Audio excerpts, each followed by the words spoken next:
ஈகை குணமும் இரக்க மனமும் வளர்ந்த மாதம், நல்ல தியாக உணர்வும் நியாய குணமும் சிறந்த மாதம், வாகை சூழும் புராணை தந்த மாதம், இந்த வையகமே வியக்கும் நோன்பு வந்த மாதம், பசி என்பதை யாவருக்கும் உணர்த்து மாதம்,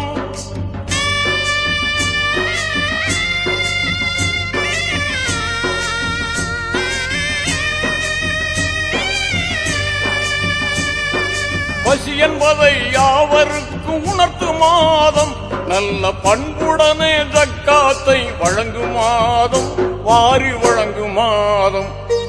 ரமலான் புனித ரமலான், ரமலான் புனித ரமலான்.